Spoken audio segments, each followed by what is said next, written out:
Bismillahirrahmanirrahim. Alhamdulillahirabbil alamin. Wassalatu wassalamu ala al-mab'uts rahmatan lil alamin. Nabiyina Muhammad wa ala alihi wa sahbihi wa man tabi'ahum bi ihsanin ila yaumiddin. Amma ba'd. Setelah menjelaskan tentang as-siwak dan sejumlah pembahasan yang terkait dengan siwak,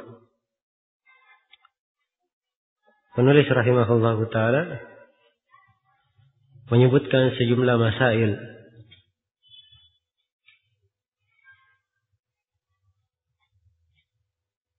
mungkin di sini ada yang bertanya, kenapa setelah pembahasan siwak dimasukkan masalah memakai minyak rambut, memakai celak, salah khitan. Ya. Salal qaza. Baik, ini adalah pembahasan yang ke-13. Penyebutan munasabah. Sebab penulis rahimahullahu ta'ala membawakan pembahasan-pembahasan yang akan datang.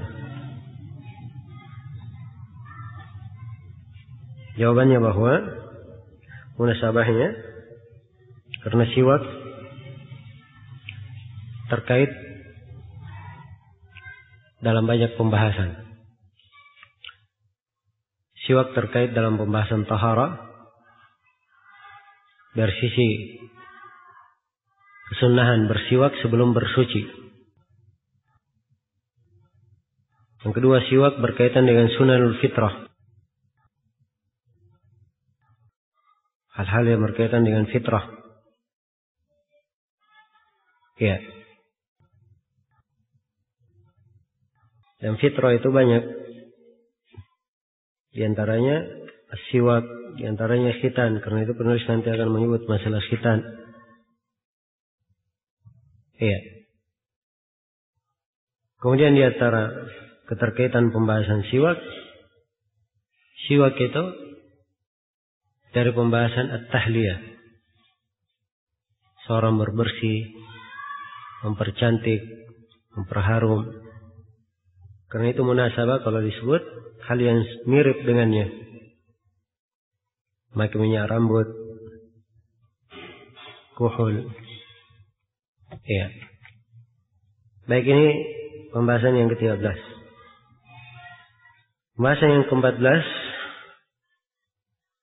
Kita penulis rahimahullah wa yaddasinu gibban.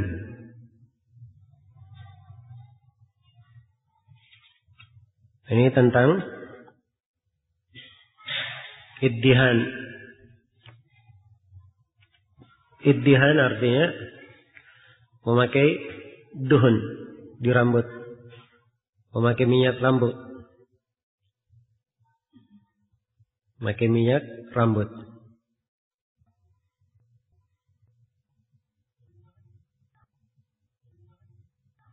Nah, jadi di sini beliau terangkan bahwa memakai minyak rambut itu sunnah, sama dengan bersiwak. Hanya saja ketentuannya adalah gibban. Ya, gibban itu diselang-seling. Sehari dia lakukan, sehari tidak dia lakukan. Itu makna gibban. Baik.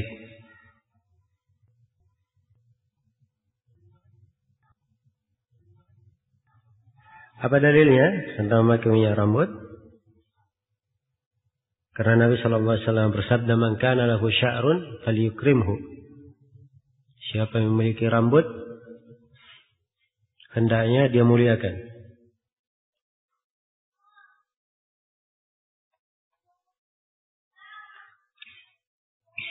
Dan ditakkid oleh penulis di sini gibban.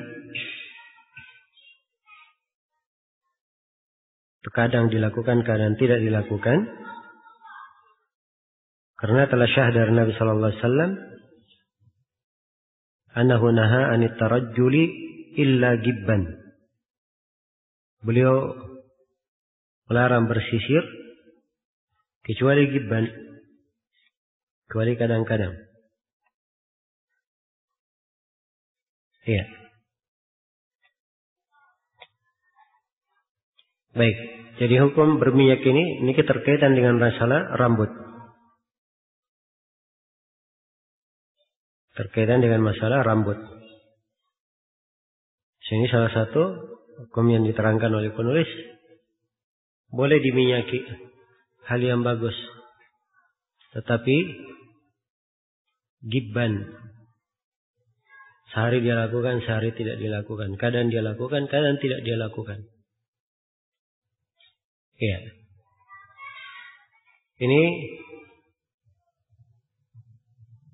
ketentuan yang pertengahan di dalam masalah ini. Jadi tidak dilarang sama sekali seorang berminyak, bersisir, dan juga tidak diperbolehkan untuk berlebihan. Karena berlebihan itu masuk di dalam irfah, masuk dalam taraf, suatu hal yang dibenci. Iya. Suatu hal yang dibenci di dalam syariat. Maka seorang dia mengambil hal yang pertengahan. Kecuali untuk istri terhadap suaminya, itu pembahasan lain. Karena ini berkaitan dengan masalah dalil-dalil yang menunjukkan bahwa seorang perempuan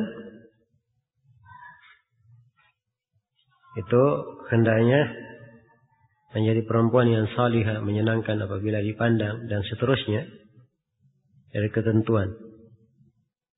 Tapi batasan yang hendaknya diingat di sini sebagai pokok, jangan berlebihan.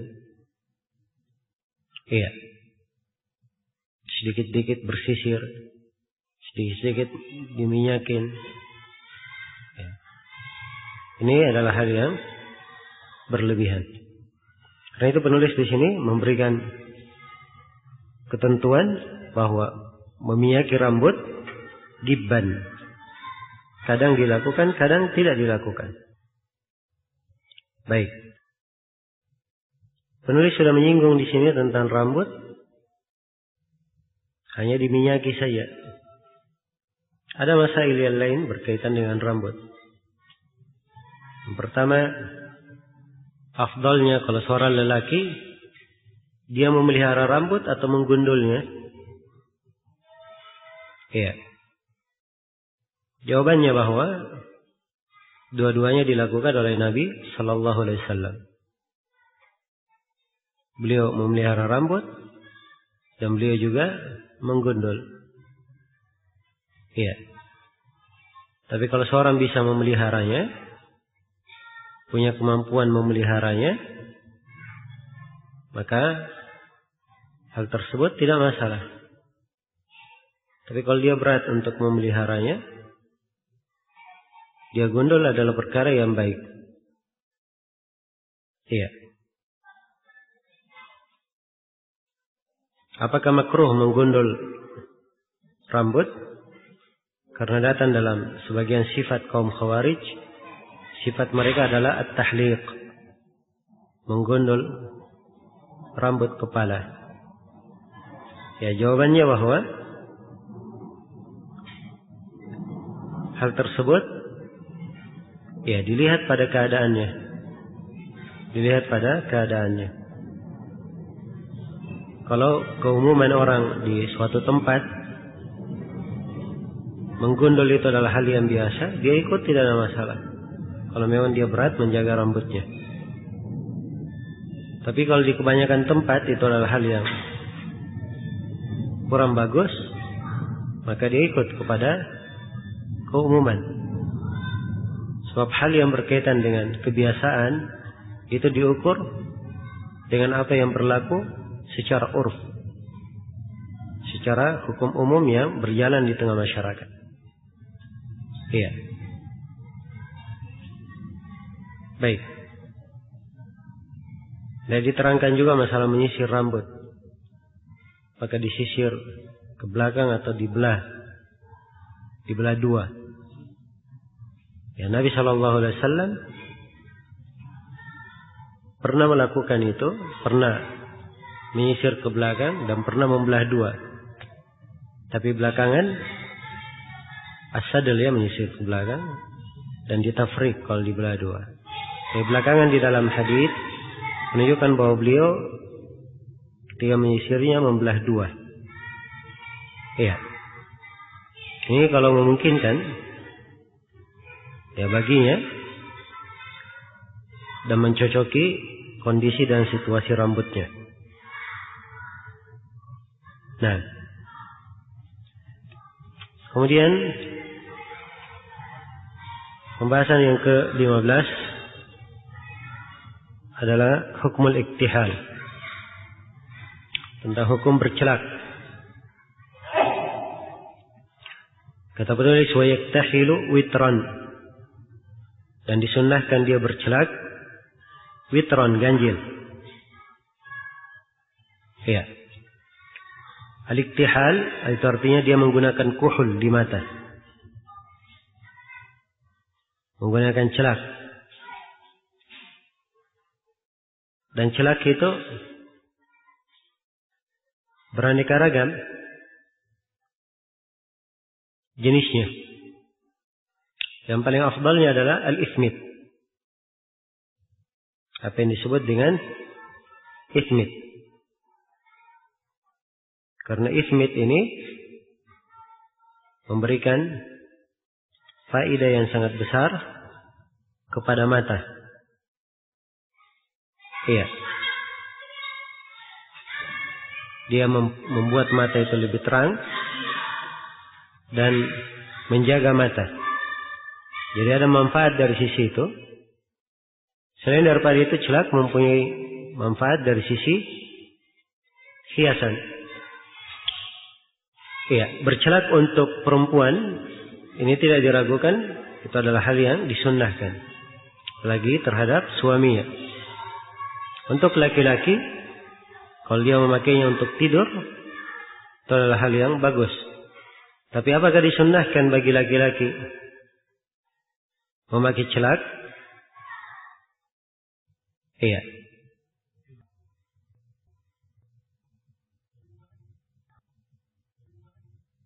Jawabannya bahwa ya, ini dilihat kepada kondisinya. Kalau dia sakit perlu pakai celak, tidak ada masalah dia pakai. Ya. Tetapi kalau dia tidak perlu, maka ini tidak disyariatkan. Iya. Sebab untuk laki-laki dalam hal ini adalah fitnah, ya, kalau memakai celak. Nah, kecuali kalau misalnya dia adalah orang yang sudah tua, dia perlu pakai celak karena untuk matanya, ini tidak ada masalah. Baik. Kemudian pembahasan yang ke-16, witron, kata penulis ganjil. Iya. Dan pengambilan dan pendalilan tentang ganjil dalam bercelak ini diambil dari dalil-dalil umum. Innallaha witrun yuhibbul witr. Sungguhnya Allah Subhanahu wa taala witr, Maha Satu, senang kepada hal yang ganjil, angka yang ganjil, jumlah yang ganjil. Baik. Kemudian pembahasan yang ke-17,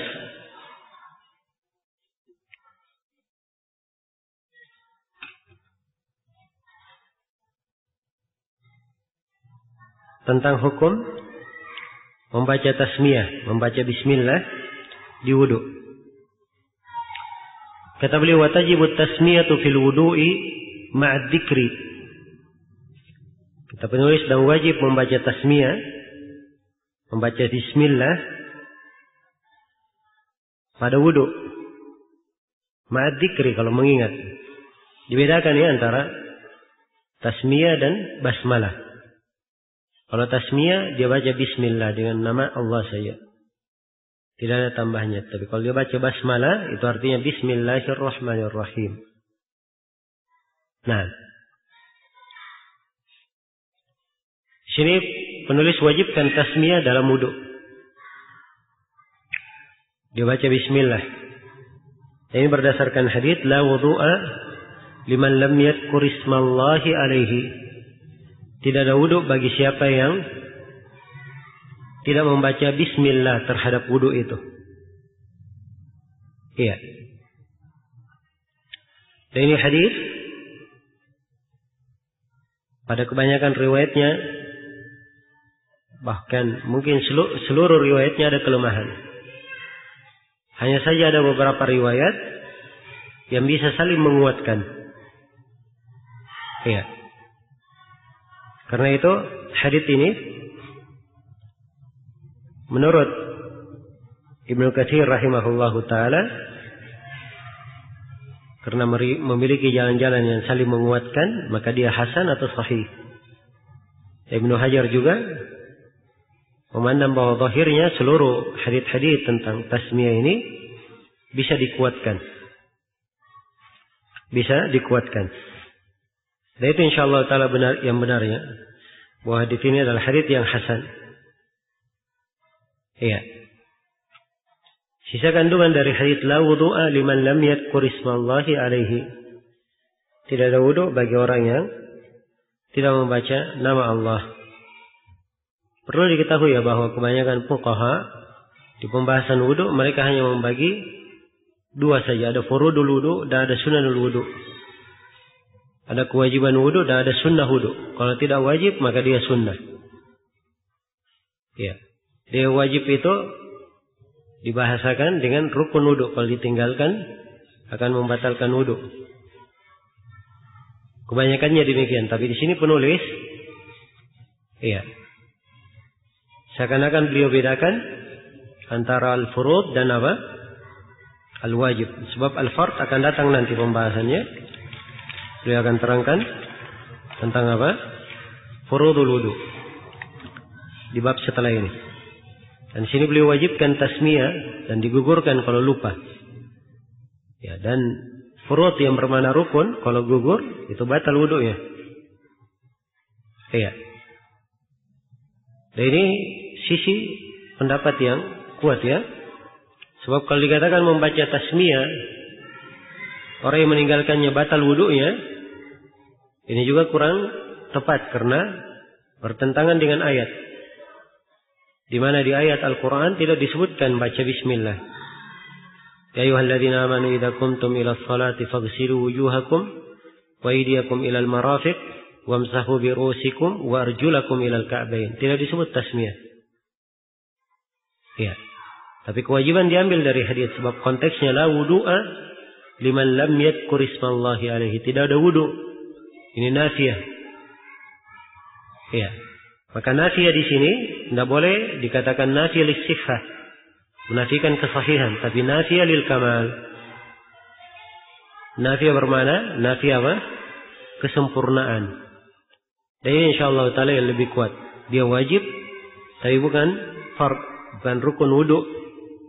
Iya. Dan seorang juga tidak diperbolehkan meninggalkannya apabila dia ingat. Baik. Apa hukum pembahasan yang ke-18? Apa hukum apabila seorang itu lupa membaca tasmiyah? Ya, dia lupa membaca bismillah. Penulis di sini berkata wa tajibut tasmiyatu fil wudu'i ma'ad dzikri. Dan wajib membaca tasmiyah dalam wudu apabila disertai dengan mengingatnya. Artinya kalau dia lupa, kewajiban membaca tasmiyah atau membaca tasmiyah, membaca bismillah bukanlah hal yang wajib. Ini kalau dia apa? Dia lupa. Ya, dan ini adalah pendapat yang sahih, pendapat yang benar.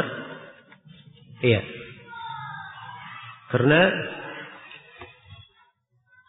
sebagaimana yang telah kita terangkan tadi bahwa tasmiyah tidak disebut di dalam ayat Al-Quran yang menjelaskan kewajiban wudu. Karena itu yang benarnya dia adalah wajib.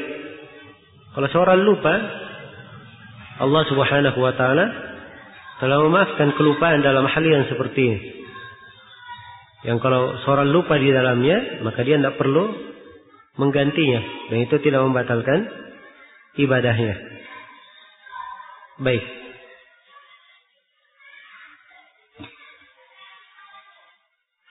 Dan tasmiyah ini membaca bismillah, ini pada wudu saja kewajibannya. Adapun pada mandi junub, ya, tidak ada dalil yang kuat menunjukkan membaca tasmiyah di situ. Demikian pula pada tayamum. Sebab ini ibadah-ibadah diterangkan oleh dalil khusus dan tidak diterangkan tasmiyah, dan tasmiyah hanya diterangkan pada wudu saja. Dan tidak boleh dikiaskan di sini. Katakan tayamum pengganti wudu sama dengan wudu. Kalau begitu dia boleh baca tasmiyah, disyariatkan. Ini kias bukan pada tempatnya. Sebab kalau bolehkan kias seperti ini, kalau begitu tayamum seperti wudu saja, gosokkan semua, ganti air itu dengan tanah, berwudu sempurna. Dan dimaklumi bahwa tayamum hanya untuk telapak tangan dan muka saja. Baik. Kemudian pembahasan yang ke-19 seputar khitan. Iya.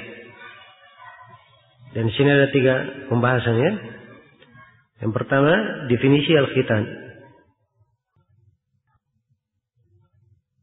Al-khitan itu adalah syariat dari Nabi Ibrahim alaihissalam. Ya, yang dimaksud dengan khitan bagi laki-laki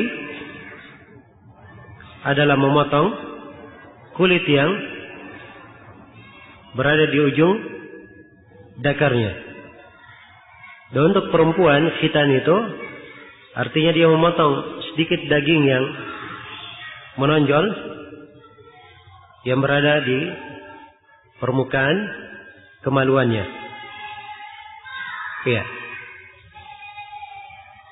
Yang oleh para ulama fuqaha ahli fikih mengatakan bahwa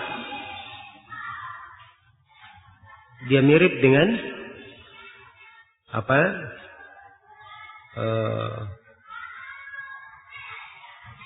Ini di atasnya ayam ini apa namanya? Jambul ya? Hah? Tengger ayam. Iya. Baik. Jadi diambil sedikit dari itu. Jelas ya? Itu yang disebut dengan khitan. Baik.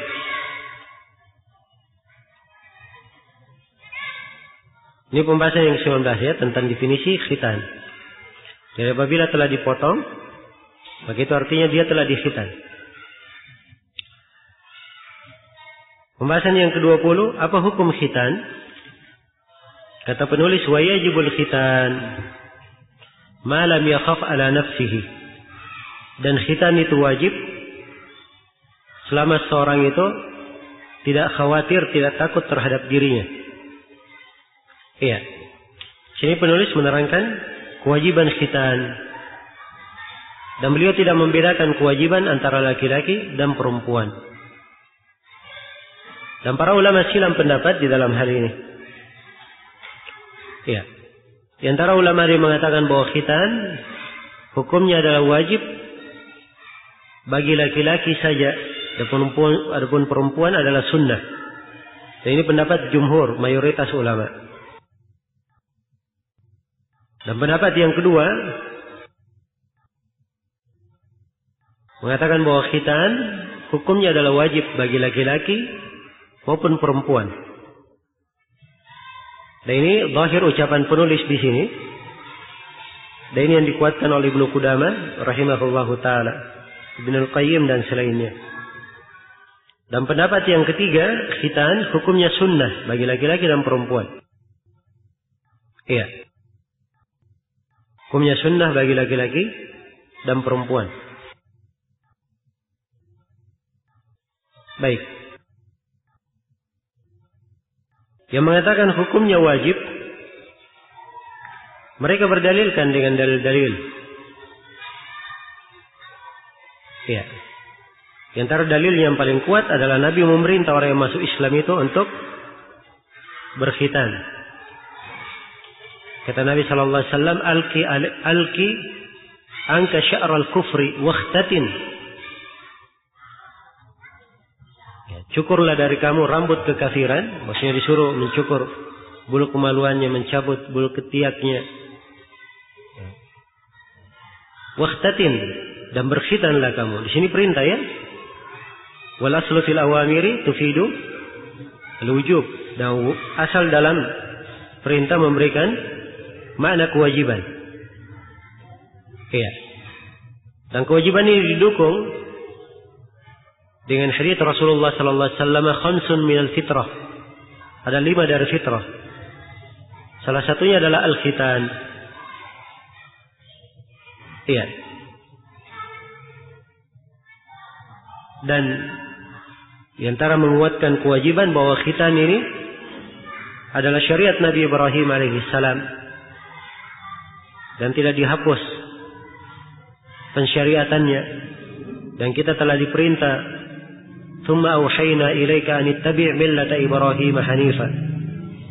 Kemudian kami wahyukan kepada engkau Nabi Muhammad untuk mengikuti agama Nabi Ibrahim yang hanif, yang lurus.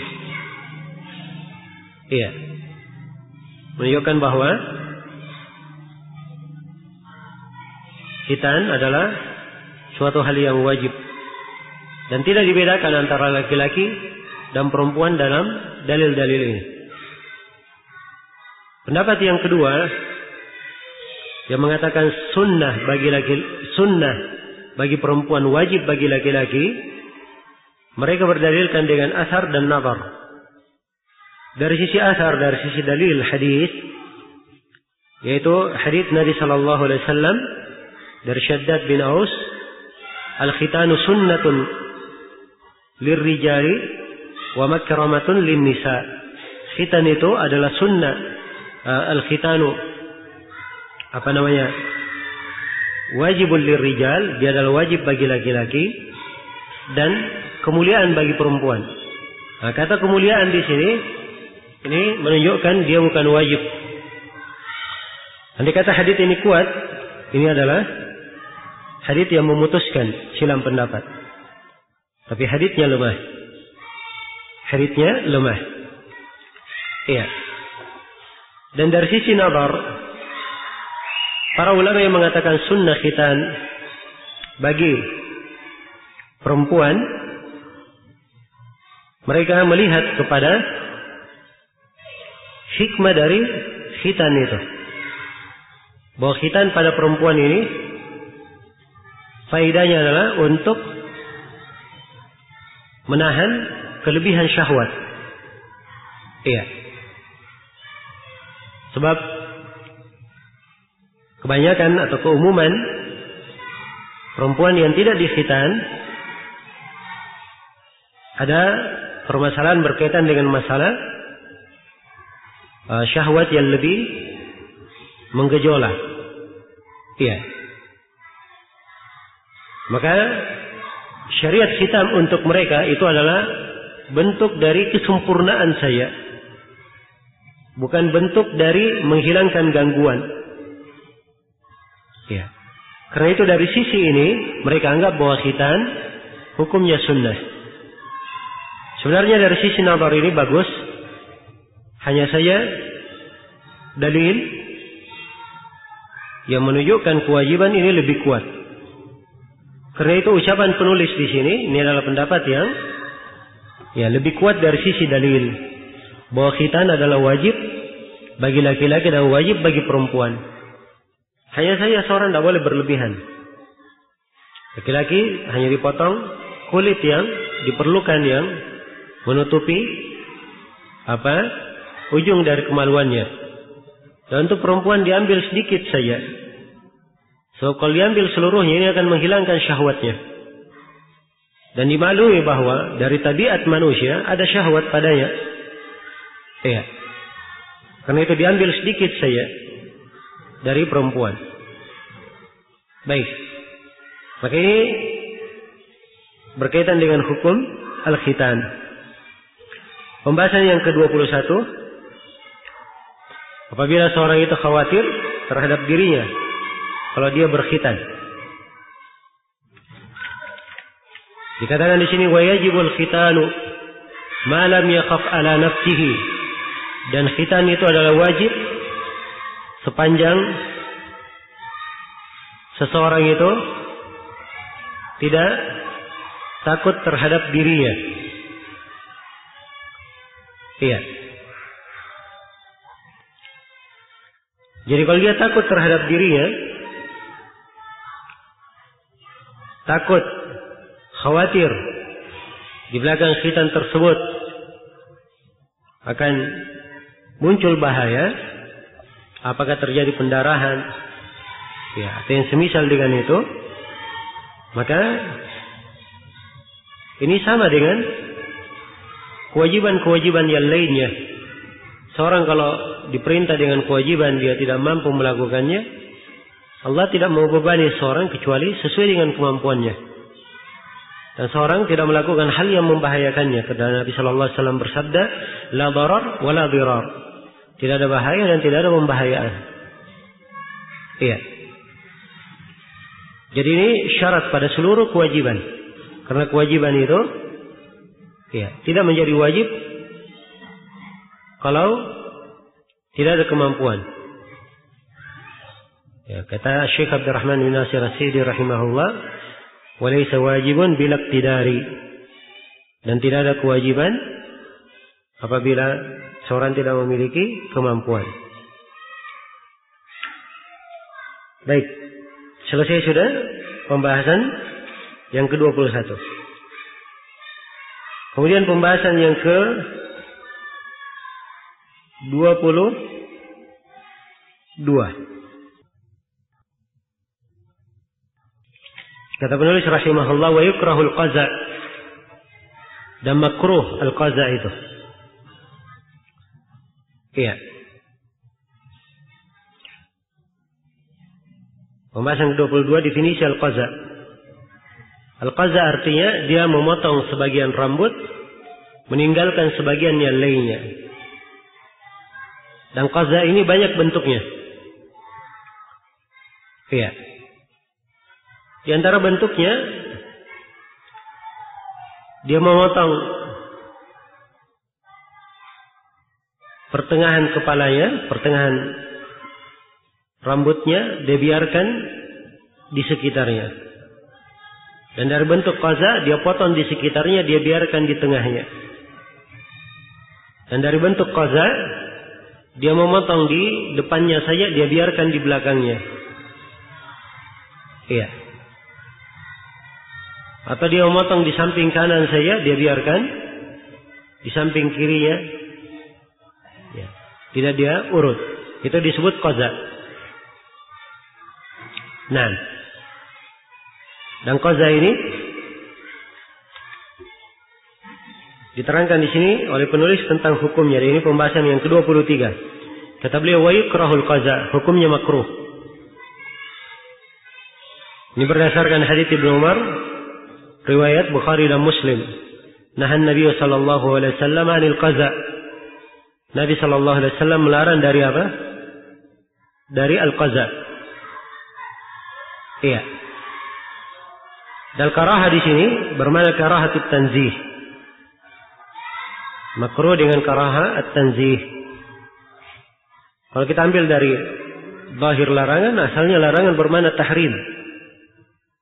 Ya, tapi wallahu alam ya, tidak ada saya lihat dari para ulama yang mengatakan hukumnya haram. Mereka hanya menyebut hukum makruh. di dalam hal ini. Baik. Jadi al-qaza hukumnya adalah makruh. Hukumnya adalah makruh. Dan kewajibannya bagi siapa yang memotong rambutnya, dia potong seluruhnya. Ya, dan bukan artinya dia potong seluruhnya harus sama. Kalau di depan 1 senti, di belakang 1 senti, tidak.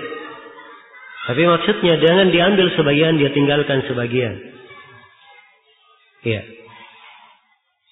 Demikian. Dan ini larangan berlaku untuk laki-laki maupun perempuan. Iya. Untuk laki-laki maupun perempuan. Baik. Selesai sudah sejumlah masail terikut dengan pembahasan siwak. Setelah itu penulis rahimahullahu taala masuk menjelaskan tentang sunanil wudu, sunnah-sunnah wudu. Kata beliau wa min sunanil wudu, dan dari sunnah-sunnah wudu. Ya, di sini beliau akan menyebutkan banyak perkara dari sunnah-sunnah wudu. Dan ini pembahasan sunnah-sunnah wudu adalah pembahasan yang ke-25. Sunan jamak dari sunnah. Telah kita uraikan di awal pembahasan. Iya. Dan yang dimaksud dengan sunan wudu adalah hal yang dianjurkan. Kalau dilakukan, kalau ditinggalkan, tidak berdosa. Ini yang disebut dengan sunan.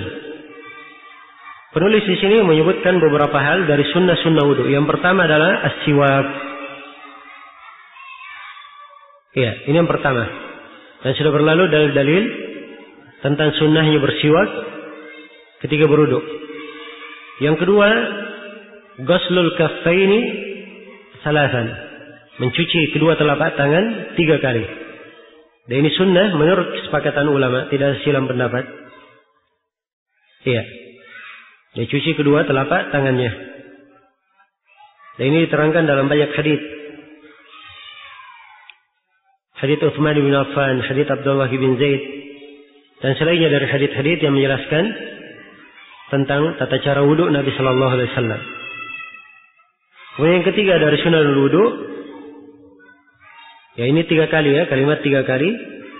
Ini afdalnya, boleh sekali, boleh 2 kali. Dan akan datang nanti penjelasan tentang cucian yang kedua dan ketiga. Kemudian kata beliau, wa yajibu min naumi lailin naqidil wudu. Iya. Khusus untuk mencuci tangan ini, beliau di sini membawakan satu pembahasan. Jadi khusus untuk mencuci tangan. Mencuci tangan itu menjadi wajib kalau dia bangun dari tidur di malam hari. Tidur yang membatalkan wudu. Ya. Jadi tidur itu terbagi 2. Ada tidur di malam hari dan ada tidur di siang hari. Dan tidur dari sisi hukum batal atau tidak juga terbagi 2. Ada tidur yang membatalkan wudu, ada tidur yang tidak membatalkan wudu. Akan datang nanti di pembahasan nawaqidul wudu bahwa tidur yang ringan, yang sedikit tidak membatalkan wudu. Jelas ya, karena itu penulis di sini mentakkid bahwa tidur yang membatalkan atau tidur yang wajib wudu itu tidur di malam hari dan tidur yang membatalkan. Iya. Adapun tidur di malam hari, mereka berdalilkan dengan hadits Abu Hurairah yang diriwayatkan oleh Imam Al-Bukhari dan Imam Muslim. Rasulullah sallallahu alaihi wasallam bersabda, "Idza istayqadha ahadukum min naumihi fala yaghmis yadahu fil ina hatta yaghsilaha thalathan. Fa inna ahadakum la yadri aina batat yaduh." Apabila salah seorang dari kalian bangun dari tidurnya, janganlah dia mencelupkan tangannya ke dalam bejana sampai dia mencucinya 3 kali. Sebab dia tidak tahu di mana tangannya itu bermalam. Iya. Hadits ini zahirnya menunjukkan di malam hari. Sebab dikatakan la yadri aina batat yaduhu, dia tidak tahu di mana tangannya bermalam. Iya. Walaupun ada riwayat-riwayat lain ya, yang zahirnya menunjukkan tidak ada perbedaan antara siang dan malam. di riwayat Abu Awana dan selainnya. Jelas ya? Ada beberapa riwayat yang menunjukkan tentang hal tersebut. Iya. Dan penulis di sini menguatkan kewajiban ya mencuci tangan sebelum dicelupkan. Dan ini zahir pada riwayat-riwayat. Tapi apakah hal tersebut membatalkan wudu? Nah, ini pembahasan lain. Batal wudu atau tidak? Ini pembahasan lain. Dan yang benarnya bahwa hal tersebut kalau dia lakukan dia berdosa tapi tidak membatalkan apa? Tidak membatalkan wudunya. Iya. Baik, mungkin kita akan bahas ya masalah ini nanti di pembahasan pembatal-pembatal wudu. Kemudian sunnah berikutnya, sunnah yang keberapa sekarang? Yang ketiga, wal bada'atu bimatmadatin, memulai dengan berkumur-kumur. Maksudnya memulai dengan berkumur-kumur yaitu setelah mencuci tangan. Cuci tangan setelah itu apa? Berkumur-kumur. Bukan awal yang dimulai berkumur-kumur baru cuci tangan. Dan memulai dengan berkumur-kumur ini ditunjukkan oleh sejumlah hadits dalam kaifiyat wudu. Iya. Dan hukumnya sunnah. Kemudian yang berikutnya summa istinsyaq. Kemudian dia beristinsyak. Ini sunnah yang keempat, beristinsyak. Istinsyaq itu adalah menghirup air. Iya. Dan telah syah hadits dalam riwayat Bukhari dan Muslim tentang istinsyak. Bahkan datang dalam hadits Abu Hurairah lafaz perintah, "Idza tawaddaa ahadukum falyastanshiq biminkhiraihi minal ma'." Apabila salah seorang dari kalian berwudu, hendaknya dia menghirup air, diperintah. Falyastanshiq. Iya. Dan perintah di sini tidak menunjukkan makna wajib, walaupun sebagian ulama berpendapat seperti itu, karena istinsyak bukan bagian dari wajah. Dikatakan wajib itu kalau dia berkaitan dengan wajah. Dia merupakan furudul wudu yang akan datang nanti. Istinsyak ini berkaitan dengan hidung, tidak nampak. Iya.